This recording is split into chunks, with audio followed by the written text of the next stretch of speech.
بسم الله الرحمن الرحيم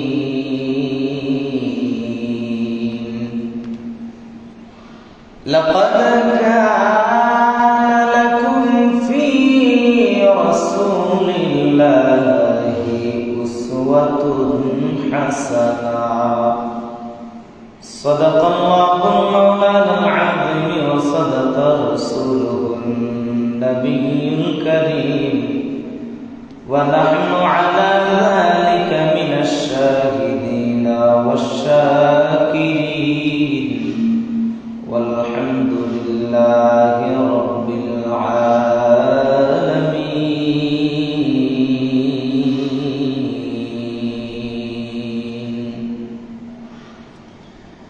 قال النبي صلى الله عليه وسلم من حب سنتي فقد أحبني ومن أحبني كان معي في الجنة أو كما قال عليه الصلاة والسلام. اللهم صل على محمد وعلى آل محمد كما صليت على إبراهيم وعلى آل إبراهيم إنك حميد مجيد. اللهم بارك على محمد وعلى آل محمد كما باركت على إبراهيم وعلى آل إبراهيم إنك حميد مجيد. مقبول تو ہے شاز ہے قابل تو بہت ہے مقبول تو ہے شاز ہے قابل تو بہت ہے اینا کے مانندے تو نہیں دل تو بہت ہے اینا کے مانندے تو نہیں دل تو بہت ہے. الفت میں برابر کے وفا ہوں کہ جفا ہوں ہر چیز میں لذت ہے اگر دل میں مزہ ہو ہر چیز میں لذت ہے اگر دل میں مزہ ہو. بلغ العلا بکمالہ کشف الدجا بجمالہ حسنت جميع خصاله صلوا عليه وآله لا إله إلا الله لا إله إلا الله لا إله إلا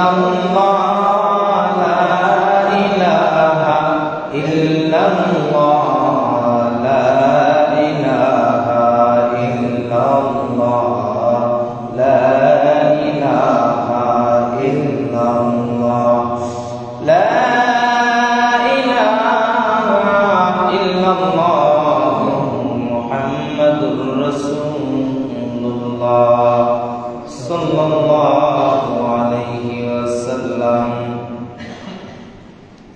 محترم حاضرین উপস্থিত দিন দরদি মুসল্লিয়ানে کرام মুরব্বিয়ানে আযম মহান আল্লাহ পাকের দরবারে লাখ কোটি শুকরিয়া যে মহান রব্বুল আলামিন আমাদেরকে আগে আগে আল্লাহর মসজিদে জুমার নামাজ আদায় করার উদ্দেশ্যে আসার বসার কিছু কথা বলা এবং শ্রবণ করার তৌফিক দান করেছেন. সেজন্য মহান রবের দয়া জবান থেকে কালিমাতুশ শুকর আদায় করি আলহামদুলিল্লাহ. আল্লাহ রাব্বুল আলামিন ওনার কালামে পাকে ইরশাদ করে আমার বান্দা বান্দীরা যদি আমার নিয়ামত বেশি বেশি আদায় করে আমি আল্লাহ তাআলা তাদের নিয়ামত আরো বাড়াই দেব. আল্লাহ তাআলার নিয়ামতের শুকরিয়া আদায় করলে আল্লাহ তাআলা নিয়ামত বাড়াই দেন এটা আল্লাহ তাআলার পদ্ধতি জবানের বাণী বলে তার প্রমাণ চাই। প্রমাণ হলো ইরশাদ করেন, লাইন শাকারতুম লাযীদান্নাকুম ওয়া লাইন কাফারতুম ইন্না আযাবী লাশাদীদ।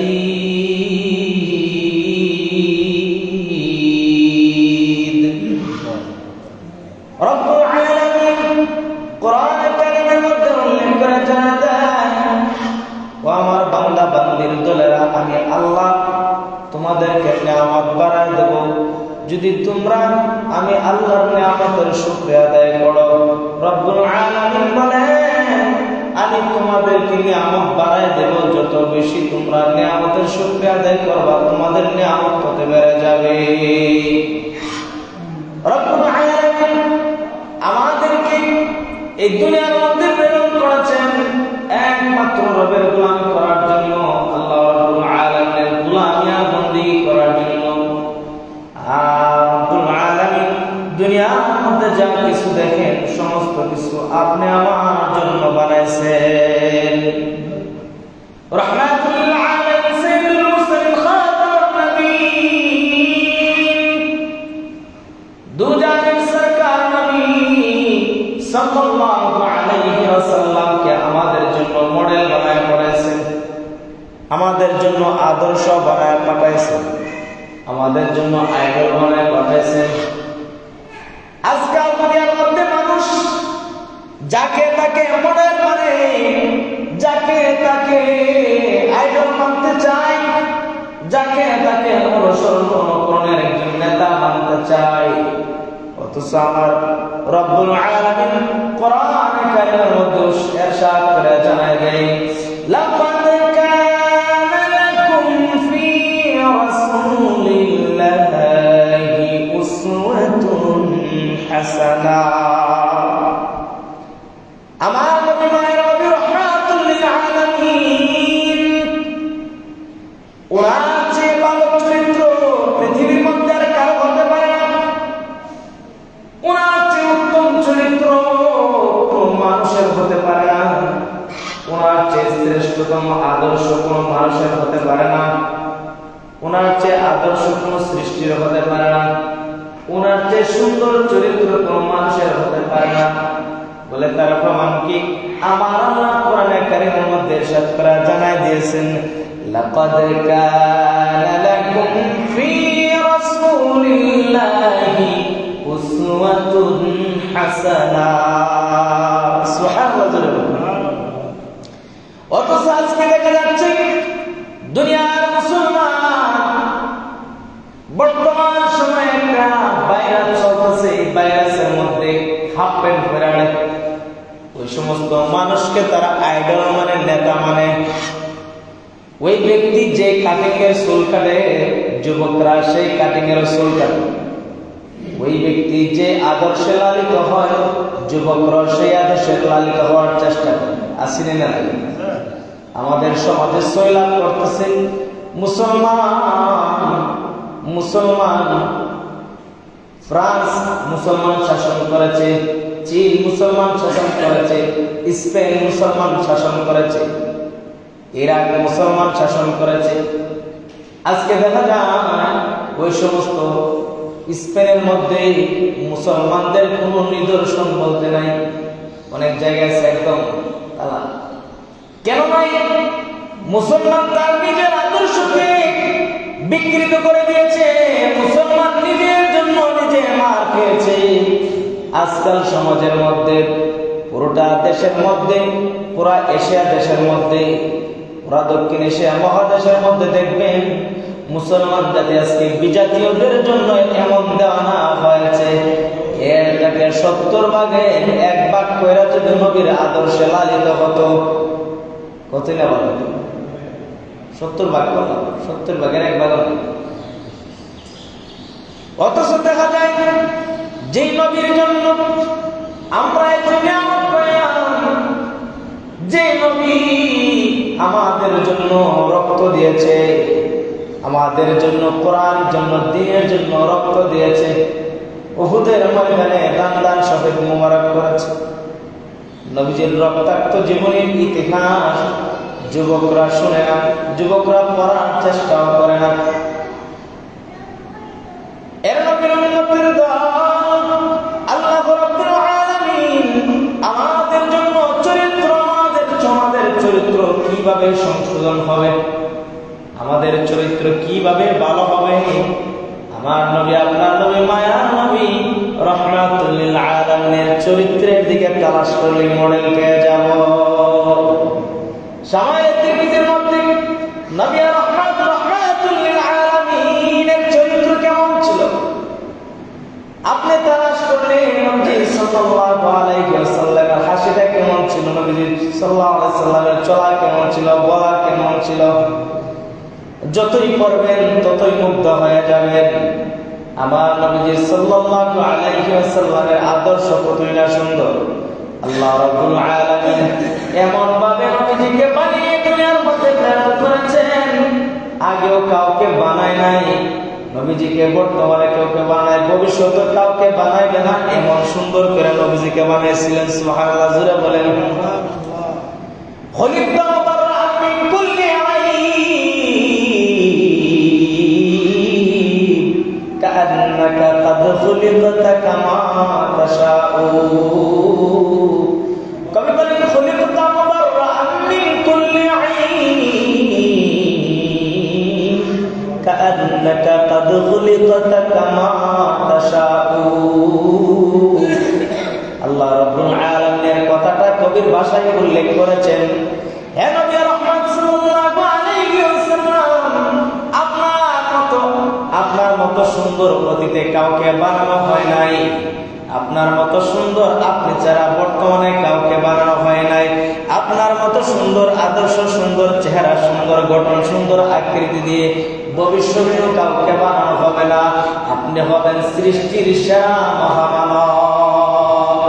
সুবহানাল্লাহ, বলেন না? তাহলে বোঝা গেছে আমার আপনার নবী রাহমাতুল লিল আলামিন সাইয়্যিদুল মুরসালিন শুধু নবীগণের সর্দার নয়, পুরা সৃষ্টি জগতের সর্দার। সুবহানাল্লাহ, জোরে বললেন না?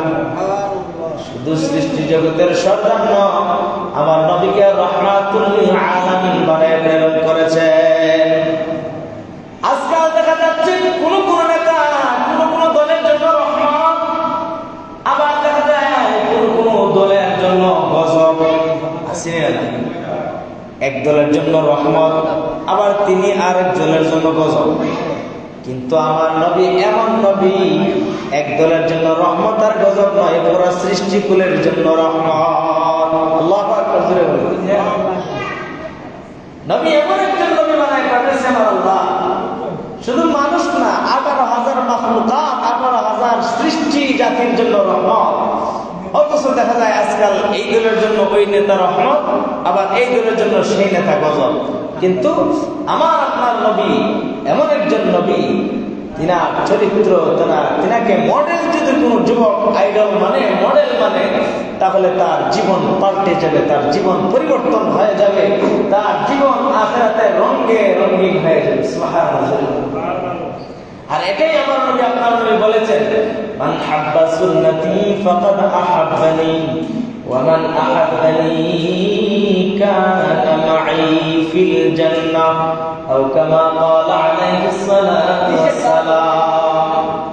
আমার সুন্নতকে যদি আমার উম্মত মহব্বত করবে, সে যেন আমি নবীকে মহব্বত করলো, আর আমি নবী যাদেরকে মহব্বত করব তার আঙ্গুলে ধরে ধরে জান্নাতে নিয়ে যাব। তাহলে নবী হলো আমাদের জন্য খুলুকে আযীম, নবী হলো আমাদের জন্য লাকাদ কানা লাকুম ফি রাসূলিল্লাহি উসওয়াতুন হাসানাহ।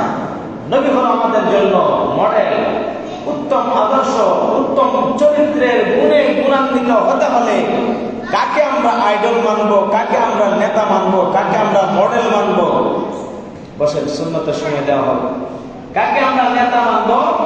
তাহলে আমাদের জন্য সামনে একজন আছে, তিনি হলো আমার নবী, আপনার নবী, সকলের নবী মুহাম্মদুর রাসূলুল্লাহ সাল্লাল্লাহু আলাইহি সাল্লামের জীবন আদর্শ। রাসূল করিম সাল্লাল্লাহু আলাইহি ওয়াসাল্লামের সিরাত যদি কোনো যুবক, কোনো উম্মত না করে, সে নবীজির আদর্শে লালিত হতে পারবে না।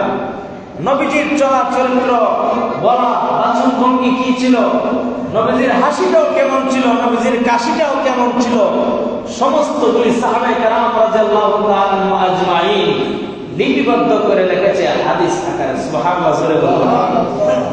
এই জন্য বর্তমান শিক্ষা ব্যবস্থার মধ্যে কেউ আরবি পড়তে পারে, কেউ বাংলা পড়তে পারে, কেউ হিন্দি পড়তে পারে, কেউ উর্দু পড়তে পারে, কেউ ইংলিশ পড়তে পারে। যেই ভাষায় পড়তে চায় নবী করিম সাল্লাল্লাহু আলাইহি সাল্লামের আদর্শের জীবনী পড়ার জন্য ওই ভাষায় চাপানো আছে। আপনি আরবি উর্দু ফার্সি পারেন না, আপনার জন্য বাংলাতে লাইব্রেরিতে আছে সিরাত বিশ্বকোষ, এত ভলিউমের, 50-60 ভলিউমের, 23 ভলিউমের, 12 ভলিউমের, এত সিরাত ভলিউম আছে। আপনার ছোট্ট বই যদি পড়তে চান, আপনার শিশু বাচ্চাদেরকে যদি পড়াতে চান, শিশু নবী মুহাম্মদ সাল্লাল্লাহু আলাইহি সাল্লাম নামে বইগুলি আছে, বাচ্চাদেরকে পড়ান। আমার নবী শিশুকালে কেমন ছিল বাচ্চারা উপলব্ধি করতে পারবে। কিশোর নবী মুহাম্মদ সাল্লাল্লাহু আলাইহি ওয়াসাল্লাম কেমন ছিল, যুবক মুহাম্মদ নবী সাল্লাল্লাহু আলাইহি সাল্লাম কেমন ছিল। আমার নবী সাল্লাল্লাহু আলাইহি সাল্লামের পুরা জীবন থেকে নিয়ে মৃত্যু পর্যন্ত, ওফাত পর্যন্ত 63 বছরের জিন্দেগি হাদিস এবং সিরাত ভলিউমে বই আকারে এখন বর্তমান বিশ্বে আছে। কেন আমরা অন্ধ থাকবো? শিক্ষা ব্যবস্থার জমানার মধ্যে আমাদেরকে এক শ্রেণীর ভাইয়েরা আমাদেরকে অন্ধ বানায় ফেলছে। শুধু মিলাদ নিয়ে আমাদেরকে দাফন করে রাখে, সিরাত সম্পর্কে জানার কোনো আমাদেরকে অবকাশ দেয় না। অথচ মিলাদকে যদি আমরা না পাইতাম তাহলে আমরা সিরাত পাইলাম না, আর সিরাতকে যদি আমরা না মানি তাহলে তো আমরা মিলাদও অনুসরণ করব। মিলাদ সিরাত দুটোটা মানতে হবে। যদি আপনি মিলাদ মানেন, সিরাত মানেন না, তাহলে তো আপনার নবীজির প্রকৃত উম্মত বলে আমি মনে করি না। কারণ যদি কেউ নবীজির প্রকৃত উম্মত দাবি করে, অবশ্যই সে মিলাদও মানতে হবে, সিরাতও মানতে হবে। মিলাদ অর্থ কি আর সিরাত অর্থ কি এটা বুঝতে হবে আগে।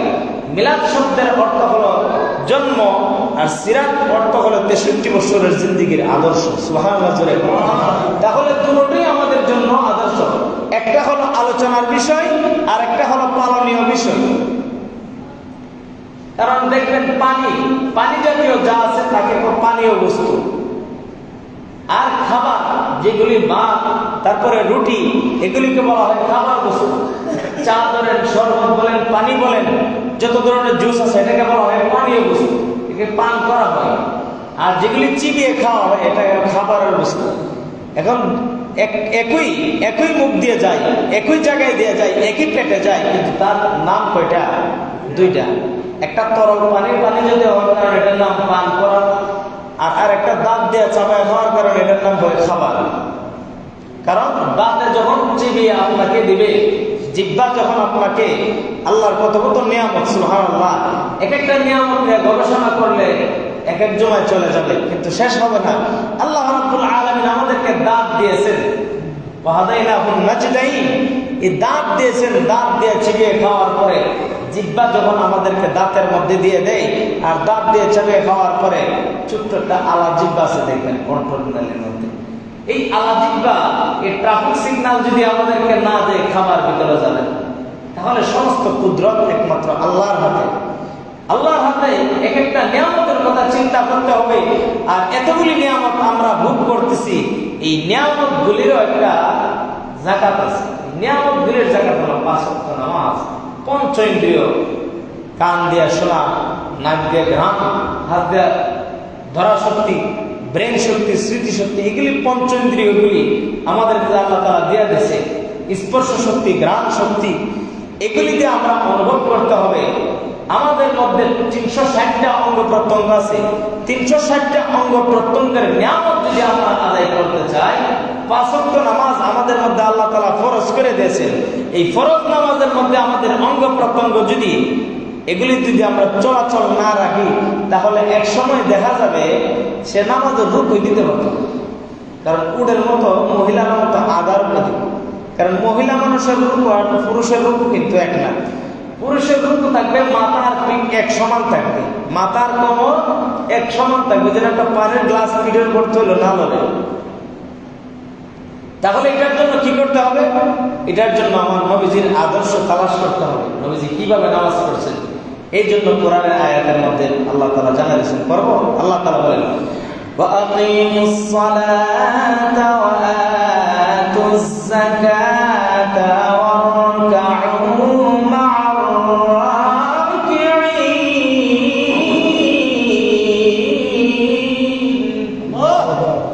আল্লাহ রাব্বুল আলামিন জানায় দেন সূরা বাকারার মধ্যে আয়াত নাযিল করে ওয়া আকিমুস সালাত নামাজ প্রতিষ্ঠিত করো ওয়া আতুজ যাকাত যাকাত আদায় করো ওয়ারকাউ মা'আর রাকিঈন আর নামাজ পড়ো রুকু করনেওয়ালাদের মতো রুকু করো নামাজ প্রতিষ্ঠিত করো যাকাত আদায় করো রুকু করনেওয়ালাদের মতো রুকু করো রুকু করনেওয়ালাদের মতো রুকু। এই আয়াতের ব্যাখ্যা কিভাবে জানবো? হাদিসে পাকের মধ্যে এই আয়াতের ব্যাখ্যা করেছেন রুকু করনেওয়ালাদের মতো রুকু করার অর্থ হলো এই নবী করিম সাল্লাল্লাহু আলাইহি ওয়াসাল্লাম থেকে দেখে সাহাবায়ে কেরাম রাদিয়াল্লাহু তাআলা যেইভাবে নামাজ শিখেছেন সাহাবায়ে কেরামের নামাজগুলি তালাশ করা তারা কিভাবে নবীজি থেকে শিখছে, নবী সাল্লাল্লাহু আলাইহি ওয়াসাল্লাম কিভাবে নামাজ পড়েছেন সাহাবায়ে কেরামের আদর্শ তালাশ করলে আমরা পেয়ে যাব। এই জন্য সাহাবায়ে কেরামকে মিয়ানে হক বলা হয়, সাহাবায়ে কেরামকে আমাদের ঈমান আদর্শের সত্যের মাপকাঠি বলা হয়। কোন ব্যক্তি যদি বলে আমরা শুধু হাদিস মানি সাহাবায়ে কেরাম কি করছে না করছে এটা আমাদের দেখার বিষয় নয়, তাহলে বুঝতে হয় সে ভ্রান্ত দলের মধ্যে অন্তর্ভুক্ত হয়ে গেছে। কারণ সাহাবায়ে কেরামকে যদি সত্যের মাপকাঠি না মানে সাহাবায়ে কেরাম রাদিয়াল্লাহু তাআলা আনহু আজমাইনকে যদি আমাদের মডেল না মানি আমাদের আদর্শ না মানি তাহলে আমাদের ঈমানের মধ্যে ঘাটতি আসবে। সাহাবায়ে কেরামের প্রতি আল্লাহ তাআলা সন্তুষ্ট, আল্লাহ তাআলার প্রতি সাহাবায়ে কেরাম সন্তুষ্ট। এই জন্য আল্লাহ তাআলা সূরা বাইয়িনার মধ্যে আল্লাহ তাআলা বলেন রাদিয়াল্লাহু আনহুম ওয়া রাদু আনহু, আমি আপনাদের প্রতি সন্তুষ্ট আপনারা আমার প্রতি সন্তুষ্ট। সুবহানাল্লাহ জোরে বলুন।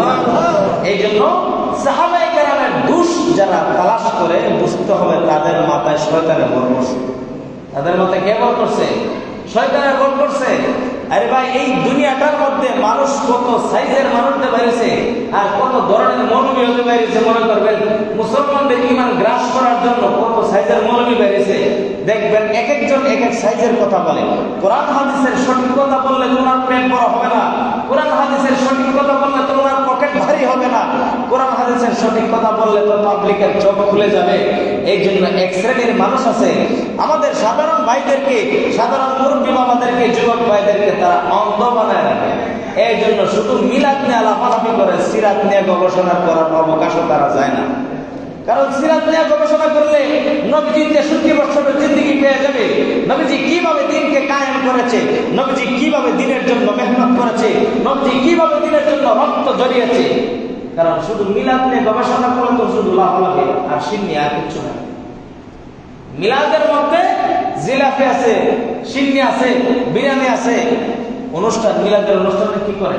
মিলাদ মানে জন্মবার্ষিকী। আমাদের দুনিয়ার মধ্যে জন্মবার্ষিকী করে না, জন্মবার্ষিকী করে কেক কাটে, এটা তো আনন্দের বিষয়। কিন্তু এই আনন্দ ছাড়া বাকি দেখতে 70 বছর নবীজি এই জিন্দেগি কিভাবে কাটাইছেন এই আদর্শটা তুমি তালাশ করো নাই।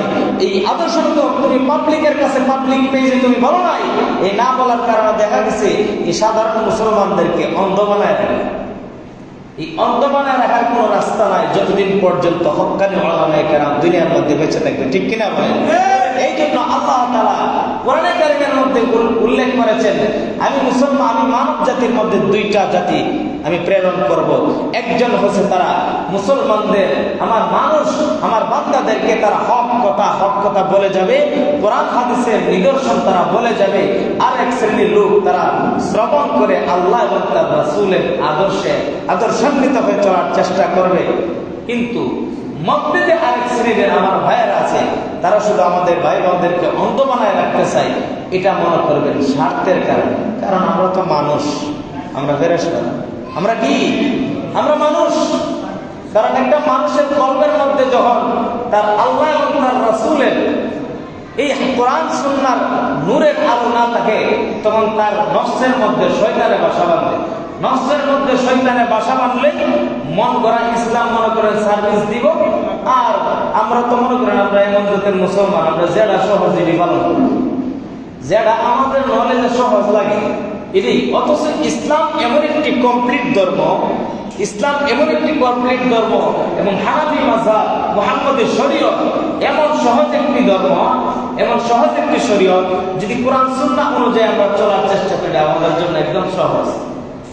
দেখেন আল্লাহ তাআলা আমাদের জন্য কত সহজ করে দিয়েছে। নামাজ ফরজ 5 ওয়াক্ত পুরুষের জন্য, মসজিদে আসা ফরজ। এখন মসজিদে আসতে পারে না, খুব ভারী বৃষ্টি, এমন বৃষ্টি চাপা মনে করেন উড়ে ফেলে নেবে, সম্ভব না, আবার খাড়া করে মরার সম্ভাবনা আছে। এখন আল্লাহ কাছে তোমার জন্য মসজিদ, তুমি ঘরে ফেরে পিছলিয়ে পরে কোমর ভাঙার সম্ভাবনা আছে, তুমি ঘরে পড়ো। অসুস্থ হয়েছেন, দাঁড়ায় পড়তে পারেন না, বলে আত্মাহিত স্বরতে পয়সা পড়েন।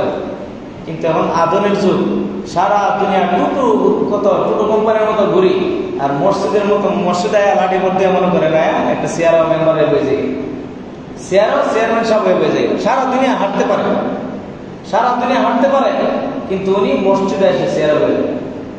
বৈশা নামাজ পড়ার 3টা হুকুম। বৈশা নামাজ পড়ার মাসালাগত যে হুকুম আছে, এই হুকুমের বাইরে যদি যায়, কিন্তু অনেক জায়গায় অনেক ইমাম খতিবরা বলেন না, সামাজিকতা রক্ষা করতে গিয়ে ফিতনাকে উপলক্ষ করে গিয়ে এই মাসালাগুলো অনেকে বলতে চায় না, কিন্তু বলতে হবে। মানা না মানা এটা যার যার ব্যক্তিগত ব্যাপার, কিন্তু সঠিক মাসালাটা তো মুসলমানদের জানাই দিতে হবে। জানলে দেখা গেছে আপনার মধ্যে মানার মতো মাত্রা আছে, কিন্তু আপনি জানেন না। যদি জানেন, এটা আপনি পালন করলেন, তাহলে তো একটা মাসালাতে আপনি জানলেন। একটা মাসালা জেনে একটা মাসালা আমল করলে হাদিসের মধ্যে আছে, এশার নামাজের পড়ার পর একটা মাসালা শিখে যদি আপনি ঘুমান, সারা রাত্র নফল বন্দিগি করার মতো সমপরিমাণ সওয়াব লাগে। তাহলে বোঝা গেছে ইলম অর্জন করা আগে, আমলের পরে। এই জন্য আল্লাহ তাআলা সর্বপ্রথম কোরআন নাযিল করার সময় বলছে, ইকরা বিইসমি রাব্বিকাল্লাযী খালাক, পড়ো আপনার প্রভুর নামে। আল্লাহ তাআলা নবী করিম সাল্লাল্লাহু আলাইহি সাল্লামের কাছে সর্বপ্রথমে পড়ার কথা বলেছেন, পড়ো পড়ো আল্লাহর নামে পড়ো। কিন্তু আমরা এখন তসবিহ মেশিন নামে, এখন তো আরো কি আছে এই নামে, যে নামটা আমরা শুনছি এটাই বলতেছি। দেখা যাচ্ছে হাফ প্যান্ট করে খেলে ওই ব্যক্তির জন্য, আরেক দল হলুদ গেঞ্জি, এটা নাকি ফেল হয়েছে, ফেল হওয়ার কারণে একবার পাশে লেগে মরে আছে। মরাটা কেমন মরা চিন্তা করে। এই যে মুসলমান বিজাতি, এদের কালচারে এমন ভাবে আদর্শিত হয়েছে। রাসূল করিম সাল্লাল্লাহু আলাইহি সাল্লাম কে বলেছেন, লাকাদ কানা লাকুম ফি রাসূলিল্লাহি উসওয়াতুন হাসানাহ। নবী করিম সাল্লাল্লাহু আলাইহি ওয়াসাল্লামকে উত্তম চরিত্রের মডেল মানে দুনিয়ার মধ্যে প্রেরণ করছে, উত্তম চরিত্রের মডেল। কিন্তু আমরা মডেল মানি কারে? প্রাপ্তবয়স্ক লোক। লজ্জা থাকা দরকার। 2-3টার বাপ প্রাপ্তবয়স্ক লোক, তারা হাফ প্যান্ট পরে পুরা দেখায় গেঞ্জি পরে আড়ে, বাকি 2টা মিলেন পাগল, তার মানুষ কবে হ্যাঁ পাগল, এর মাথার সমস্যা আছে। হাফ প্যান্ট কিনতে যে প্রাপ্তবয়স্ক ভালো লোক করে, বুঝতে হবে এর পিছনে পাগলামি আছে। পাগলামিটা কি? এর মধ্যে দিন শিক্ষার কোন লেশ মাত্র না। দিনী শিক্ষা বাদে দিলাম, জাগতিক শিক্ষার আদর্শ যে একটা শিক্ষা আছে, এটা পর্যন্ত তার মধ্যে না থাকার কারণে হাফ প্যান্ট কিনতে রাস্তা হাঁটে। কারণ রাস্তার মধ্যে শুধু পুরুষ হাঁটে না, রাস্তার মধ্যে আপনার বিবি, আপনার মা, বোন, ভাইনা, ভাতিজি, এই সমস্ত মেয়েরা, আমাদের এলাকার মা বোনেরা হাঁটতেছে, যারা বিভিন্ন কাজে বের হয়। আরে তাদের তো লজ্জা থাকা দরকার, তারা এইভাবে হাফ প্যান্ট পরে গেঞ্জি পরে হাঁটে, লজ্জা থাকা দরকার না? হাদিসের মধ্যে আসছে, হায়া ইমানের একটা 7টা শাখা আছে, ইমান 70টা শাখা। 70টা শাখার মধ্যে একটা শাখা হলো আল হায়াউ শু'বাতুম মিনাল ঈমান। হায়া, লজ্জা শরম যার নাই তার দ্বারা সবই সম্ভব। কারণ লজ্জা শরম এই জন্য বলা হয়েছে, লজ্জা শরম যদি থাকে তার মধ্যে ঈমানের মূল জিনিসটা তার মধ্যে ধারণ করা হয়। এই জন্য ঈমানের 70টা শাখার মধ্যে একটা শাখা রাখছে হায়া। আল হায়াউ শু'বাতুম মিনাল ঈমান। লজ্জা তার থাকতে হবে। লজ্জা যদি তার ভেঙে যায়, তার মধ্যে তার দ্বারা সমাজের যত অহেতুক কাজ আছে সবই শুরু করা যাবে তার মধ্যে। এই জন্য হায়া লজ্জাকে নিজের মধ্যে ধারণ করতে হবে, মুরব্বীদেরকে সম্মান করে চলতে হবে, মুরব্বীদেরকে সম্মান করতে হবে, সামাজিক দিক চিন্তা করে চলতে হবে। যে রাস্তার মধ্যে শুধু পুরুষ আর যুবক ছেলেরা হাঁটে না, রাস্তার মধ্যে আপনি আমার মেয়ে ছেলে মা বোন স্ত্রী পুত্র সবাই রাস্তার কোনো না কোনো কাজে বের হয়। এই জন্য সব দিক খেয়াল করে আমরা চলতে হবে। রাসূল করিম সাল্লাল্লাহু আলাইহি ওয়াসাল্লামকে আদর্শ মডেল মেনে যদি চলি আমরা, তাহলে আমাদের জীবনে শান্তি হবে, পারিবারিক জীবনে শান্তি হবে, সামাজিক জীবনে শান্তি আসবে, রাষ্ট্রীয় জীবনে শান্তি আসবে। আলহামদুলিল্লাহ, আমাদের বাংলাদেশে সেনাপ্রধান উমরা করে আসার পরে উনি সেনাবাহিনীকে 4টা ভাগে বিভক্ত করবেন। কোম্পানির নাম দিচ্ছে হযরত ওমর, হযরত আবু বকর সিদ্দিক রাদিয়াল্লাহু তাআলা আনহু, হযরত আলী রাদিয়াল্লাহু তাআলা আনহু, হযরত উসমান গনি রাদিয়াল্লাহু তাআলা আনহু। এই 4 জন শ্রেষ্ঠ খলিফার নামে সেনাবাহিনীকে বিভক্ত করেছেন। 4 জনের আদর্শিত বীর, এই সমস্ত গুণে গুণান্বিত হয়ে তাদেরকে লালিত করবে বাংলাদেশের সীমানা রক্ষা করার জন্য। কারণ বাংলাদেশের উপরে 400 গুণের ধাওয়া আছে। এই জন্য প্রতিবেশীর উগ্রপন্থী রাষ্ট্র তাদের ঘুম হারাম হয়ে গেছে। বাংলাদেশের মুসলমান আস্তে আস্তে বুঝতেছে। এই জন্য তাদেরকে ধন্যবাদ। তার 4 জন খলিফার নামে যে একটা ঊর্ধ্বতম রাষ্ট্র, একটা গার্ড রেজিমেন্ট বাহিনীকে এইভাবে উজ্জীবিত করে তুলতেছে। আমাদের প্রত্যেকটা মুসলমান একদম সাধারণ মানুষের ভিতরেও দেশপ্রেম, ইমানের প্রেম, নবীজির ভালোবাসার প্রেম থাকতে হবে। দেশপ্রেম, নবীজির ভালোবাসা আর এবং নিজের যে বাংলাদেশের সার্বভৌমত্বের প্রেম যদি না থাকে, তাহলে প্রকৃত ইমানদার হতে পারবে না, বীর পুরুষ হতে পারবে না। আরে ভাই, আমরা বাংলাদেশটা তো এমন নিয়ামত আছে জানেন। আজকে দেখা যায় বিভিন্ন দেশের বিভিন্ন চ্যানেলের মাধ্যমে ভাইরাল হয় যে বাংলাদেশের মধ্যে দেশ স্বাধীনের পরে এমন জায়গায়, কুমিল্লা এক জায়গায় তেলের একদম মেশিন লাগায় আপনার গ্রিল দেওয়া একদম জর্জরিত অবস্থায়, কিন্তু দেখা যায় ওই যে বিদেশিদের সাথে চুক্তিবদ্ধ ভালোবাসা, টাকা পাচারের জন্য। মনে করেন আপনি আমি চুক্তি করলাম বিদেশিদের সাথে, আপনি আমি ভালো থাকলাম, বাংলাদেশ গোল্লাই গেল, তাহলে তো বাংলাদেশের এই মেইলটা বন্ধ থাকবে।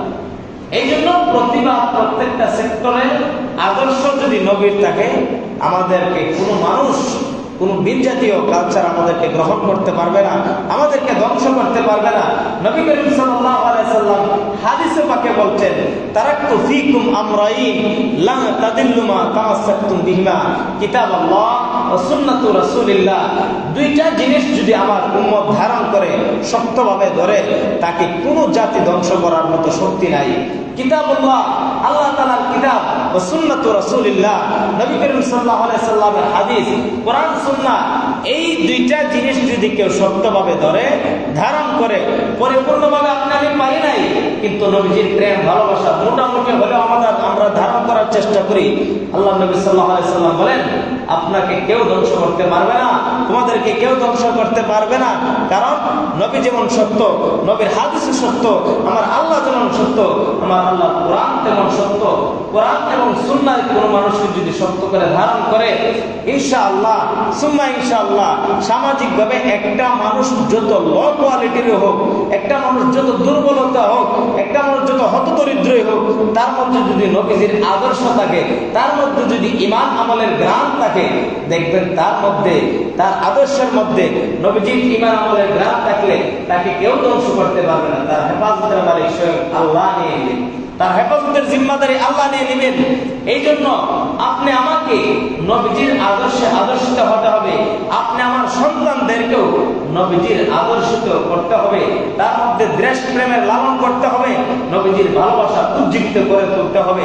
তাহলে আমরা প্রকৃত মানুষ হতে পারবো। আমরা যদি নবীজির আদর্শে আদর্শিত হতে পারি, তাহলে আমাদের সমাজে শান্তি আসবে। না হয় দেখা যাচ্ছে 11 বছরের মেয়েকে দর্শন করে মারে, 9 বছরের বাচ্চাদেরকে দর্শন করে মারে, 7 বছরের বাচ্চাদেরকে দর্শন করে মারে। কেন? আমাদের মধ্যে ওই আদর্শ লালন নাই, আমাদের মধ্যে বিজাতীয় কালচার গ্রহণ করে পড়ছে, ইহুদি নাসারাদের কালচার আমাদের মধ্যে ঢুকে পড়ছে। এই জন্য আমরা নিরাপদ না। ঠিক কিনা? এই জন্য আমাদের মধ্যে নবী করিম সাল্লাল্লাহু আলাইহি সাল্লামের আদর্শ লালন করতে হবে। আল্লাহ তাআলা আমাদেরকে তৌফিক দান করুক। আল্লাহ এবং তার রাসূলের এই শরীয়ত বিধান যেন আমরা ঠিক মতে পালন করতে পারি, নবীজি সাল্লাল্লাহু আলাইহি সাল্লামের আদর্শে আদর্শিত হয়ে আমরা যেন আমল করতে পারি। আল্লাহ তাআলা আমল করার তৌফিক দান করুক। ওয়া মা আলাইনা ইল্লাল বালাগ। যারা সুন্নাত করেন না, যারা কাবুল জমা দেয়।